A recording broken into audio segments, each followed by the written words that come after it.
So guys, welcome back to another video. In today's session, we are going to be discussing the top 5 ways to make your tennis training harder. Why? Because it's the only way to get better. You got to push yourself. These are all things that I use myself in my own training to get that 1% better every day. So, are you ready?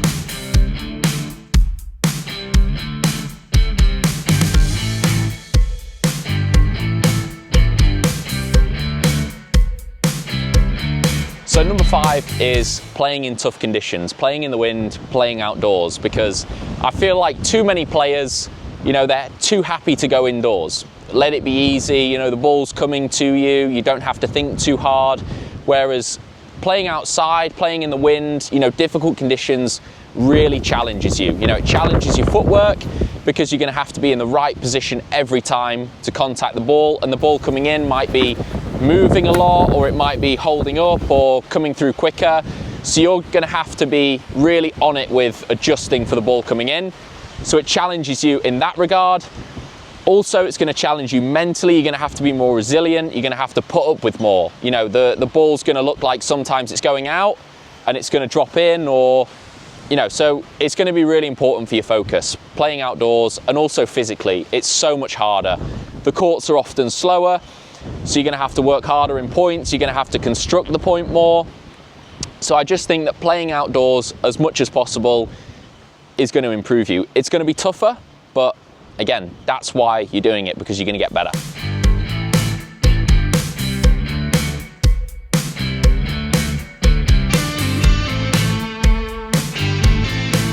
So in at number 4 is sprinkling in a little bit of S&C into your tennis session. So each time that you're taking a break, maybe add in some court sprints, some medicine ball throws, even some footwork drills, or maybe you want to do some lunges or press ups or anything like that. I think it's a great time, when you're taking a break, just to add in a little bit of, the physical work, because tennis, especially nowadays, is so much about being fit. It's about being strong.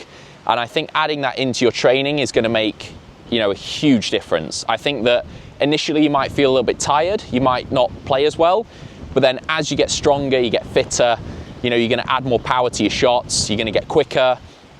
You're going to be able to reach more balls. You're going to get up to the ball faster.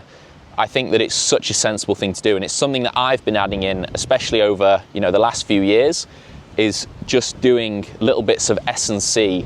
And also my warm-up is almost like a micro S&C session as well. It's almost like little bits of strengthening to get me warmed up. So I think that's so important. If you want to stay strong, you want to stay fit, you want to push yourself in training, adding in S&C into your breaks, I think is a great option.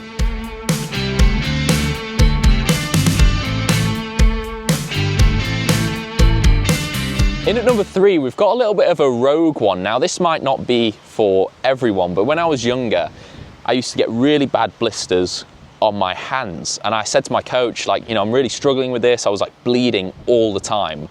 And back in the day, it was only 10 years ago, but back in the day, my coach said to me, use a leather grip for a few weeks and really toughen your hands up. And I remember initially, in my training, it was so hard because I was used to a nice soft, over grip, and then all of a sudden I'm swapping to a leather grip, and yeah, it was just so hard on my hands and, everything. But anyway, after a few weeks, my hands completely, they went pretty much rock solid. Ella thinks they're disgusting, but they're just man hands. And yeah, that's why I'd really recommend just taking a few weeks to train, maybe not every session, maybe not the whole session, but train for a little bit with a leather grip, and it'll just toughen your hands right up. And now I never get any problems, never get any blisters. I can take a week off and come back and my hands are just, rock solid. So leather grips. Okay, so far we've had, more physically challenging ways to make your training tougher. So this one's a real mental one. It's whenever you play points, play with conditions. So for example, if you're playing points off the ground, I see loads of people playing 10s out the hand, and I know they're really fun because you just feed cross, you play, you feel great because you're hitting loads of balls. But I think to make it harder is play from a specific situation. So one player starts in the corner, and the other player starts in the other corner, you feed down the line, so you've got a ball on the run, and then you play. Or you can start with 5 court sprints. So you sprint the length of the court 5 times, then somebody feeds a ball in, you play. So just making it so that you're making those situations tougher. And then things like, when you're playing points with serve, only play with a second serve. So this gets you used to dealing with that pressure, of having only one serve, which is what happens a lot of the time when you're getting into these pressure situations in matches. You might miss a first serve and then you've got to hit second serve. We all know that it's so hard to replicate the pressure of playing a match in training. So you want to get your training as close to playing a match as possible. So conditioned points are a really good way of doing that. And then also linking back to, I think it was number 4, about doing S&C in between, breaks and things like that, is adding in forfeits. So if you play a tie break out the hand from a conditioned situation, or you play a tie break with only one serve, only a second serve, the loser has to do court sprints. And this is a great way of replicating the pressure because, we don't want to do sprints really.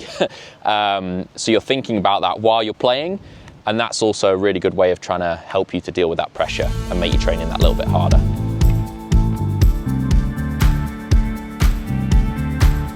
So in at number 1, we have sheer volume, hitting as many high quality shots as possible in the session. I know that sounds super obvious, really generic, but often in tennis, it's the basics done well, that are successful. So for me, what I like to do is I like to set an intention at the start of each session and just say, I'm going to try and go 15 minutes without hitting the net.